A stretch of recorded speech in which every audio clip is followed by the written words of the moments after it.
2006, a Maria Rita Kell, psicanalista, escreve: difícil precisar o que é juventude. Quem não se considera jovem hoje em dia? O conceito de juventude é bem elástico. Dos 18 aos 40 anos, todos os adultos são jovens. A juventude, como diria a mamãe, é um estado de espírito, é um jeito de corpo, é um sinal de saúde e disposição, é um perfil do consumidor, uma fatia de mercado onde todos querem se incluir.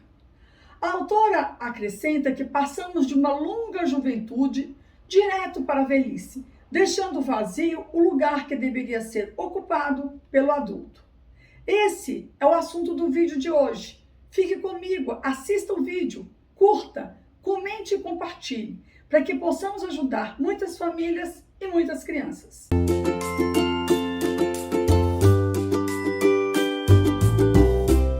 Olá, pessoal! Que bom que vocês continuam por aí, prestigiando o Infinito Afeto, canal criado para que pudéssemos dialogar com muitos autores sobre problemas da pós-modernidade que tanto impacta pais e crianças, tanto da primeiríssima quanto da primeira infância. E não há como entender o que está acontecendo com o jovem de hoje sem revisitar o passado recente, uma vez que esta grande fama da juventude é historicamente muito nova. Em 1904, Stanley Hall, com o trabalho Adolescência, sua psicologia e suas relações com a fisiologia, antropologia, sociologia, sexo, crime, religião e educação, ele já se preocupa com a precocidade dos jovens de seu tempo e luta para que os benefícios da infância se prolonguem de modo a atingir também a juventude, pois ele entendia que o jovem precisava de proteção por mais tempo. Em 1928, a antropóloga Margaret Mead, com o trabalho Maioridade em Samoa, destaca que uma adolescência atormentada e difícil é uma produção de nossa cultura, como efeito dos nossos tempos. Para Erikson, a rapidez com que as mudanças estão operando na pós-modernidade tem comprometido a transmissão dos saberes de pais para os seus filhos adolescentes, que, por sua vez, estão lutando para se constituir e se inventar sem suporte das referências estáveis. Em 2005, Canevati, por sua vez, destaca que a juventude nasceu nos anos 1950, com o jovem teenager, o qual se afirmou com o apoio de Hollywood sob a motivação do pós-guerra. Coincidentemente, esta também é a minha opinião. Para este autor, o contexto pós-guerra possibilitou a ascensão das culturas jovens, tidas e chamadas como subculturas e contraculturas, termos que nasceram pelo final dos anos 60 e morreram no início dos anos 80. Eram espaços de expressão veiculados pelos meios de comunicação social.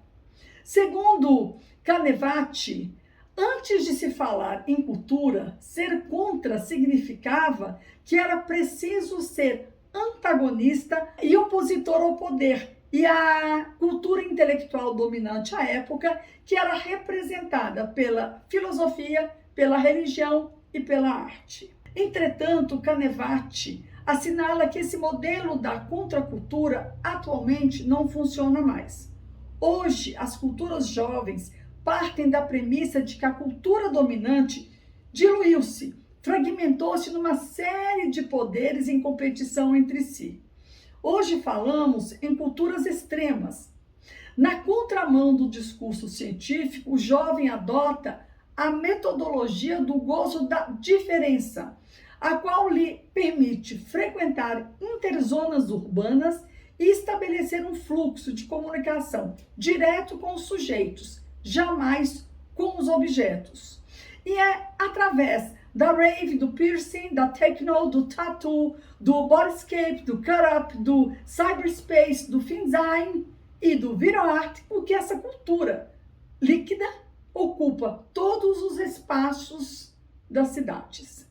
Portanto, ao se fazer uma análise, uma reflexão crítica sobre o impacto que a cultura contemporânea tem nos jovens de hoje, Para saber e conhecer o que se passa na cabeça de cada um deles, é preciso levar em consideração a história, a cultura, o social, tendo, na minha opinião, a psicanálise como um suporte teórico. Dessa forma, para que se possa entender como os jovens de hoje pensam, é imperativo que se ofereça à criança, ao adolescente, uma diversidade rica em diferentes saberes e pensares. Que se busque compreender os diferentes conceitos e pensamentos e de que modo essas relações se fundem na experiência dos adolescentes, impactando os seus modos de ser, sentir, pensar e agir. Então, em razão das transformações incessantes produzidas pela globalização, pelo efeito da economia de mercado e da aceleração tecnológica, e em virtude do intenso e imenso desamparo simbólico produzido pela desestabilização das instituições normativas, como o Estado, a escola, a igreja, a família, quais são as consequências para as sociedades atuais, a maneira de pensar, de ser e de agir que estão sendo veiculadas? Quem está ocupando o desamparo simbólico no qual se encontra a criança? Faisal entende que, dada a alta volatilidade dos afetos, observamos o declínio do pai como lugar de cultura, aquele entendido como pai simbólico. Observamos também o declínio das leis que regem o pacto social e a própria crise no laço social. O sujeito da sociedade pós-moderna, encurralado pela tecnologia, pela cultura de massa, pelo excesso de consumo e pela fragilização dos vínculos afetivos e sociais, tem sido induzido a não levar a sério a sociedade e a viver em um mundo sem culpa, ligado à lógica do mercado de consumo, no qual as subjetividades, ou seja, a maneira de pensar, deve mudar continuamente, adaptando-se não mais às instituições normativas dos modelos de conduta, mas a instrumentos que evoquem uma atitude de descrença em relação às normas e às leis. A juventude circula no imaginário social como sinônimo de sucesso, ideal de estética e plasticidade, atributos necessários a uma fluidez de identidade e desestabilização geradas pela alternância de saberes e não saberes. O corpo jovem é o espelho onde projetamos nossos ideais de beleza. É o corpo do espetáculo, do consumo, do novo e da novidade.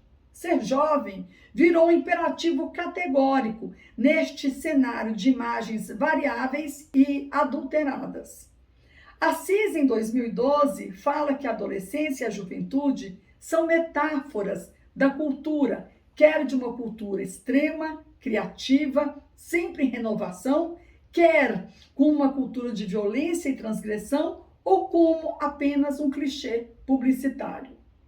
A imagem da juventude, em seus vários ângulos, representa as contradições, portanto, da cultura, estando em concordância ou em dissonância com as regras do pacto social.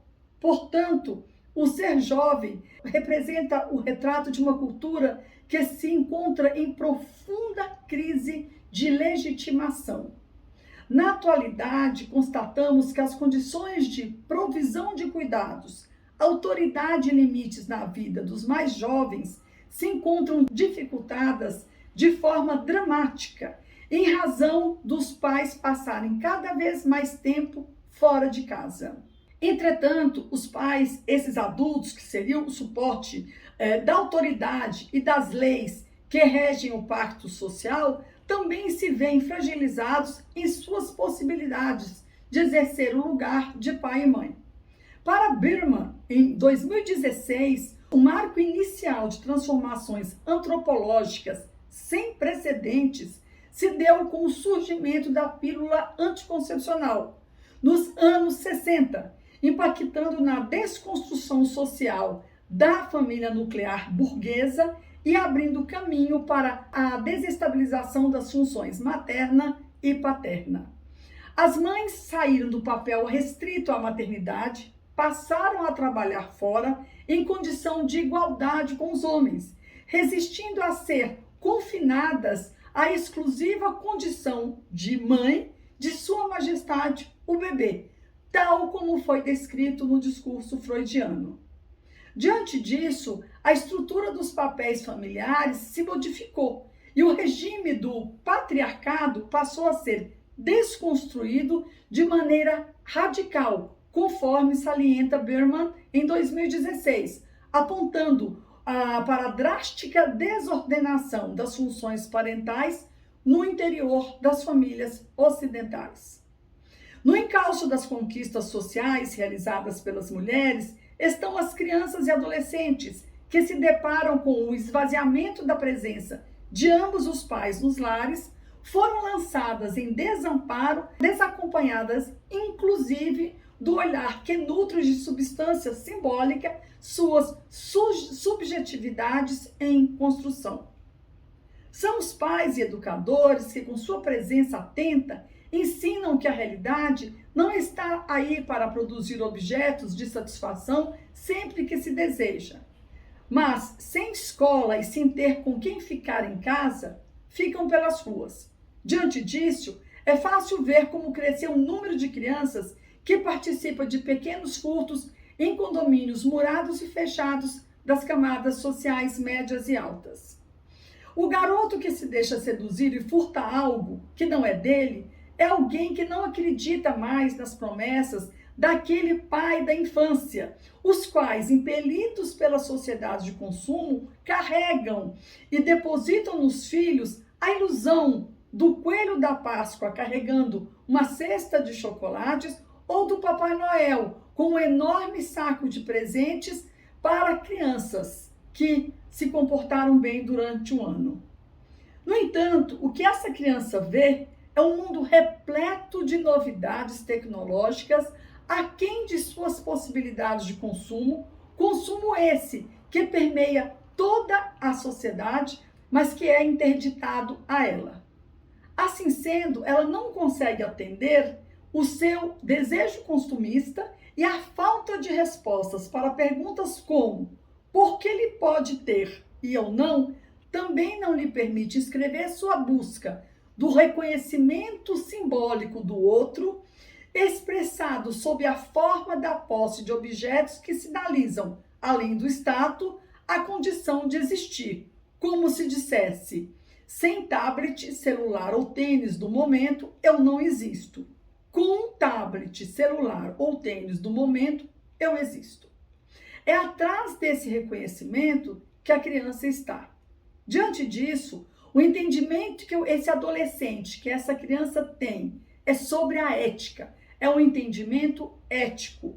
Ela interroga a ética social e cultural e a lógica que a sustenta.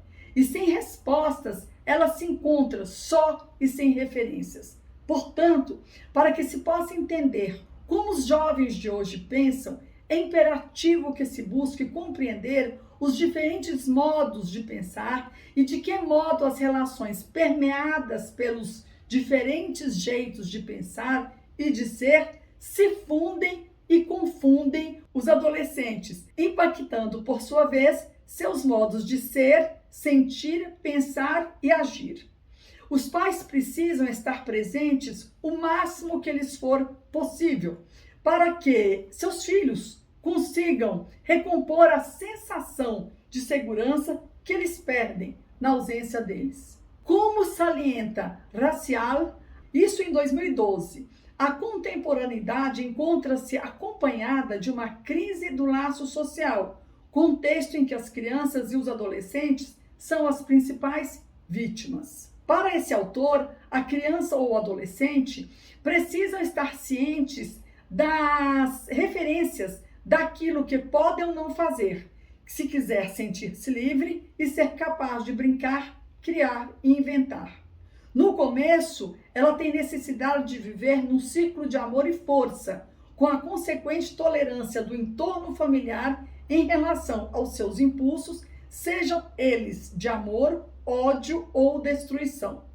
Se o lar consegue suportar tudo o que a criança pode fazer para desorganizá-lo, ela consegue não sentir um medo excessivo de seus próprios pensamentos e dos produtos de sua imaginação e passa a confiar mais em si mesma e no mundo externo. Para Winnicott, em 1956, se o lar faltar à criança antes dela ter adquirido uma ideia de um quadro de referências de limites necessários e também de amor e tolerância, ela vai buscá-lo na sociedade de modo que, quando rouba, está, abre aspas, procurando a boa mãe e também procura o pai. Bom, esse é o meu recado para hoje. Assunto denso e angustiante, extremamente importante, que merece uma cuidadosa reflexão e ser debatido à exaustão, principalmente pelos pais que estão preocupados e implicados com o laço social, o mesmo que laça seus filhos, nos vínculos afetivos e sociais fora de casa. Até a próxima e é muito bom falar para quem quer escutar.